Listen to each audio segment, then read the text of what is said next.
Bollywood silver screen presenting Lion. इस कहानी की शुरुआत में एक बच्चे को दिखाया जाता है जिसका नाम सरू है। सरू अपने बड़े भाई गुड्डू के साथ ट्रेन में कोयला चोरी कर रहा होता है।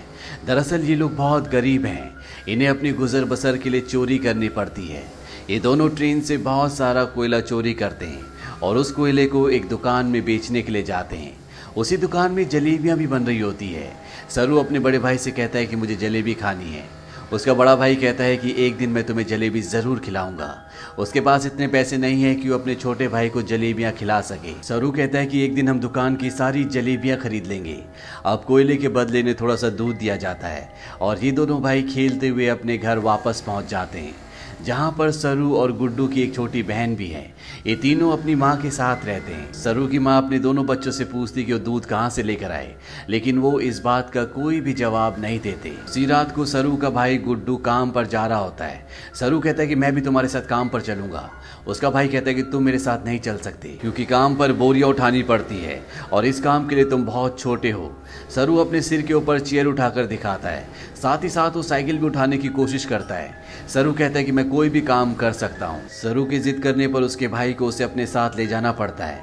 ये दोनों के दोनों एक ट्रेन स्टेशन पहुँचते हैं। सरू अपने भाई गुड्डू की गोद में ही सो जाता है। उसका भाई उसे उठाने की कोशिश भी करता है पर सरू बहुत छोटा है, उसे बहुत नींद आ रही होती है।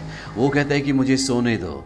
सरू का भाई गुड्डू उसे एक बेंच पर लिटा देता है और कहता है कि मैं कल सुबह काम कर कर वापस लौट जाऊंगा, तुम यहीं पर रहना। जाने से पहले सरू अपने भाई को कहता है कि जब तुम लौटोगे तो जलेबी लेकर आना। वो कहता है कि ठीक है। सरू कहता है 2000 जलेबियां। इसके बाद उसका भाई गुड्डू काम पर चला जाता है।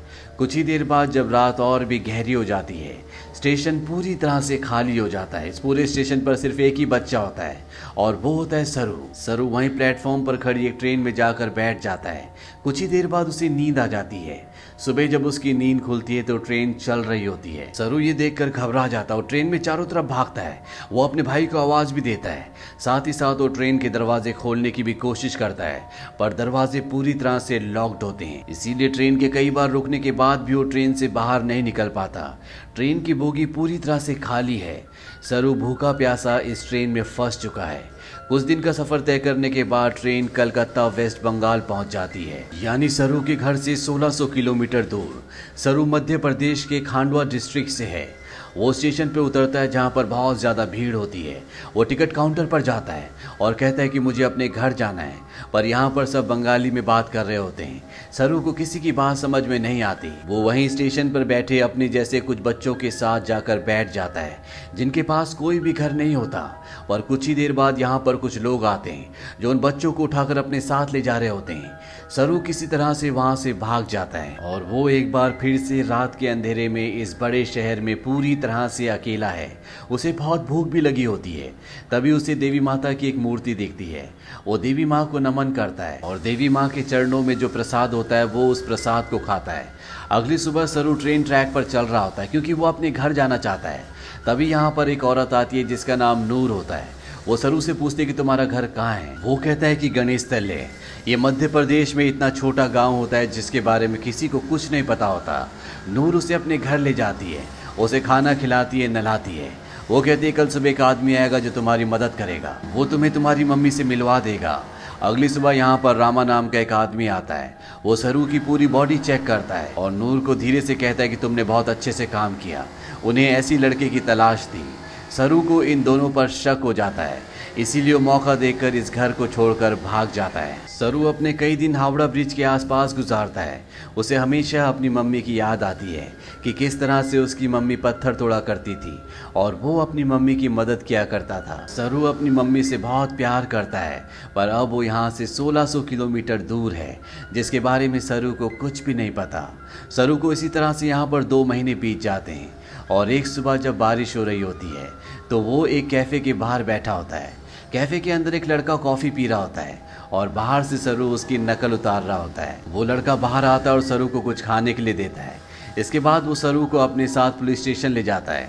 वो बताता है कि इस लड़के को बंगला बोलनी नहीं आती है, हिंदी में बात करता है। जब मैंने इससे पूछा कि कहाँ से है तो इसने बताया कि ये गणेश तल्ले से है। इस जगह के बारे में ना लड़के को ना ही पुलिस वाले को कुछ पता होता है, क्योंकि ये मध्य प्रदेश में एक बहुत छोटा सा गाँव है। लड़का सरू से उसकी मम्मी का नाम भी पूछता है।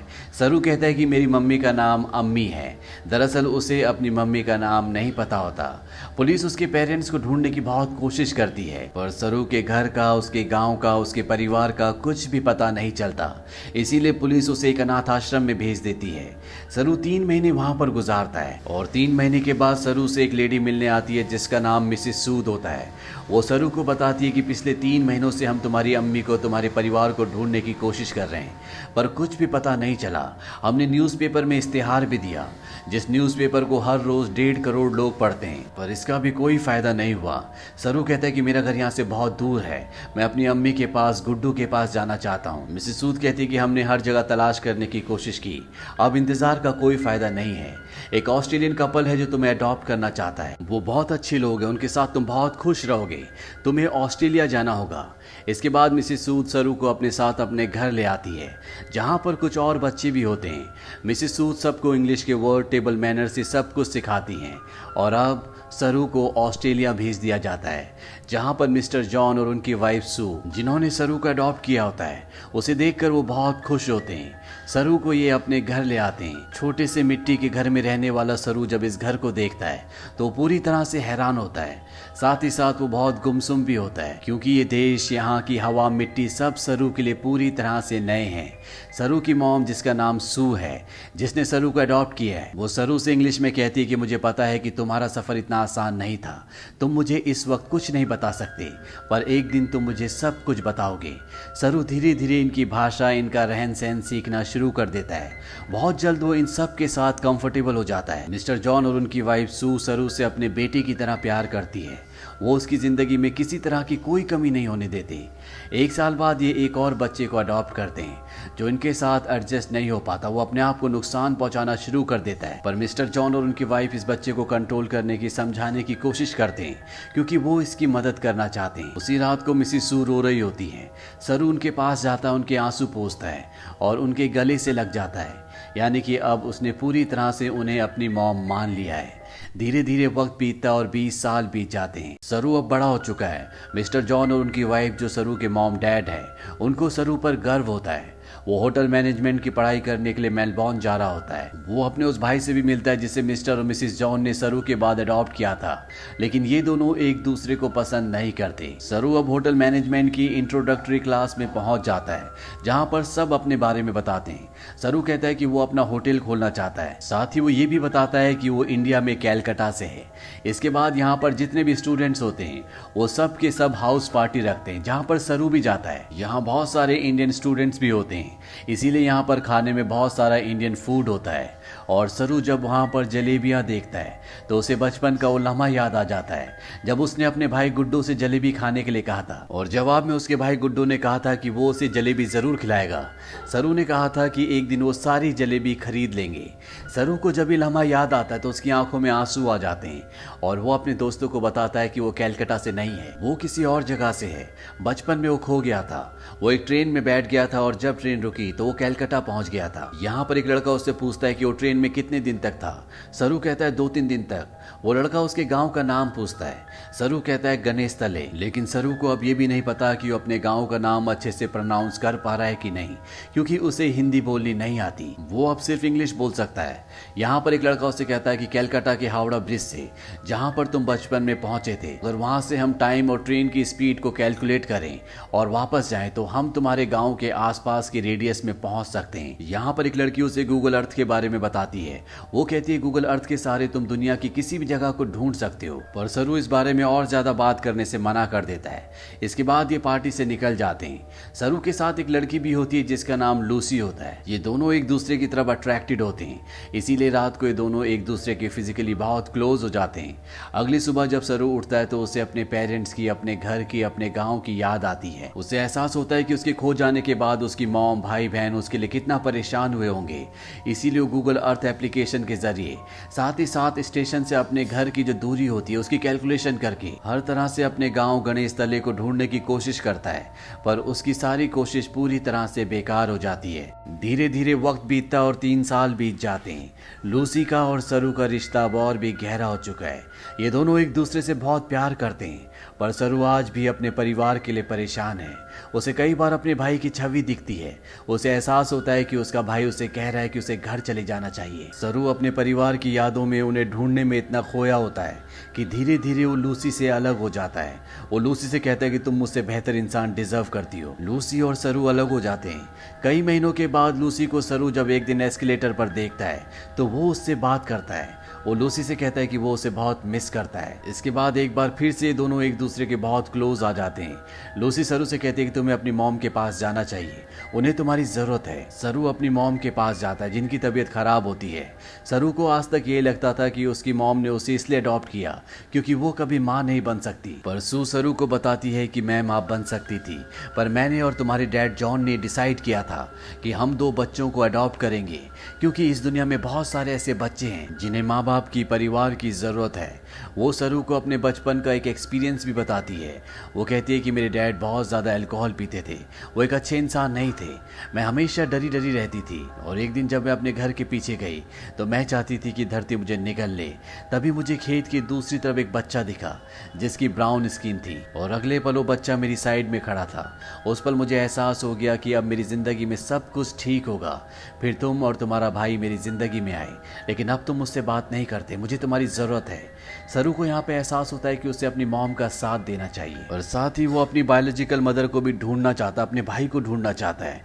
इसीलिए एक बार फिर से वो गूगल अर्थ पर अपने गांव को ढूंढने की कोशिश करता है और जब वो इंडिया के अलग अलग हिस्सों को जूम करके देखता है तो उसे वो जगह दिख जाती है जहाँ पर उसकी मॉम पत्थर तोड़ा करती थी। इसके बाद वो धीरे धीरे आसपास के पूरे एरिया को सर्च करता है और उसे अपना गाँव, जिसका नाम गणेश तलाई है, वो मिल जाता है। उसे पता चल जाता है कि उसका गांव मध्य प्रदेश के खांडवा डिस्ट्रिक्ट में है। इस बात से बहुत खुश होता है। वो ये बात लूसी को और अपनी मॉम को भी बताता है। उसकी मॉम भी उसके लिए बहुत खुश होती है क्योंकि उसकी मॉम और उसके डैड चाहते हैं कि वो इंडिया जाकर अपने परिवार से मिले। सरू अब भारत आ जाता है और वो उस जगह पहुंच जाता है जहां पर उसने अपना बचपन बिताया था। वो धीरे धीरे बचपन की यादों से आगे बढ़ता हुआ उस घर तक पहुंच जाता है जहां पर बचपन में वो अपनी मॉम, अपने भाई और अपनी बहन के साथ रहा करता था। पर अब इस घर में कोई भी नहीं रहता। वो आस पड़ोस से पूछने की कोशिश भी करता है पर उसकी भाषा किसी को भी समझ नहीं आती और ना ही अब वो हिंदी समझ सकता है। तभी वहां पर एक आदमी आता है जिसे इंग्लिश आती है। सरू उसे अपने भाई का और अपनी बहन का नाम बताता है। उससे पूछता है कि जो परिवार पहले इस घर में रहता था अब वो कहाँ चला गया, पर वो आदमी उसकी बात का जवाब नहीं देता, वहां से चला जाता है। पर कुछ ही पलों के बाद वो लौट कर आता है और सरू को इशारा करता है। सरू जब उस तरफ जाता है तो वो देखता है कि सामने से एक बूढ़ी औरत आ रही होती है और ये औरत और कोई नहीं बल्कि वो होती है जिसकी गोद में सरू ने अपना बचपन बिताया था। ये उसकी बायोलॉजिकल मॉम होती है। वो उनके गले लगकर बहुत रोता है। सरू की मॉम आज तक इस गांव को छोड़कर इसीलिए नहीं गई थी क्योंकि उसे यकीन था कि एक दिन उसका बेटा लौटकर जरूर आएगा। सरू की बहन भी यहाँ पर होती है। वो अपनी बहन को अपने गले से लगा लेता है पर सरू अपने भाई से मिल नहीं पाता। उससे पता चलता है कि जिस रात वो अपने भाई के साथ काम पर गया था पर सरू को नींद आ रही थी, इसीलिए उसके भाई ने उसे बेंच पर सुला दिया था। और जब उसका भाई जा रहा था तो सरू ने अपने भाई से कहा था कि सुबह जलेबी लेकर आना। उसी रात को उसके भाई गुड्डू की एक ट्रेन दुर्घटना में मृत्यु हो गई थी, यानी कि एक माँ ने एक ही रात में अपने दोनों बेटों को खो दिया था। पर उसकी उम्मीद, ईश्वर पर उसकी आस्था थी जो इतने सालों तक वो अपने छोटे बेटे सरू का इंतजार करती रही और आज 25 सालों के बाद उसका बेटा वापस लौट आया। सरू इसके बाद ऑस्ट्रेलिया में अपने मॉम और डैड को कॉल करता है। वो उन्हें बताता है कि मुझे मेरा परिवार मिल गया पर इससे कुछ भी नहीं बदलता। आज भी आप मेरे लिए वही हो जो पहले थे, आप मेरे मॉम डैड हो। इसके बाद सरू उन सभी जगहों पर जाता है जहां पर वो अपने भाई के साथ खेला करता था और इन जगहों पर जाकर उसे अपने बचपन की याद आ जाती है जब वो इन्हीं रास्तों पर अपने भाई के साथ चला करता था। सरू को यहाँ पर एक और बात पता चलती है कि उसका नाम सरू नहीं बल्कि शेरू है, जिसका मतलब होता है लायन। अंत में हमें कुछ रियल फुटेज दिखाई जाती है जिसमें सरू के वो माँ बाप जिन्होंने उसे अडॉप्ट किया था वो इंडिया आते हैं। इंडिया में सरू की जो असली बायोलॉजिकल मॉम होती है वो उन्हें अपने गले से लगा लेती है। तो ये थी सच्ची कहानी सरू की। ऑफिशियल रिपोर्ट्स के मुताबिक पता चलता है कि भारत से हर साल 80,000 बच्चे गायब होते हैं, लेकिन उसमें से 1% भी बच्चे ऐसे नहीं हैं जिनकी किस्मत सरू की तरह हो। इसीलिए इस पूरी कहानी, इस पूरी फिल्म के जो हीरो हैं वो और कोई नहीं बल्कि मिस्टर जॉन और उनकी वाइफ सू है, जो अपने बच्चे पैदा कर सकते थे पर उन्होंने फैसला किया कि वो अपने बच्चे पैदा ना करके उन बच्चों को अडॉप्ट करेंगे जिनके पास घर नहीं है, ताकि उन्हें एक अच्छा घर मिल सके। अगर इस दुनिया में हर एक इंसान की सोच इसी तरह से हो जाए तो ये दुनिया स्वर्ग बन जाए। तो ये थी पूरी कहानी फिल्म लॉयन की। ये फिल्म सन 2016 में रिलीज हुई थी। IMDb पर इसकी रेटिंग है 8। इस फिल्म का बजट था $12 मिलियन और बॉक्स ऑफिस पर इसने कमाई की थी $141 मिलियन की। उम्मीद करते हैं कि ये कहानी आपको पसंद आई होगी।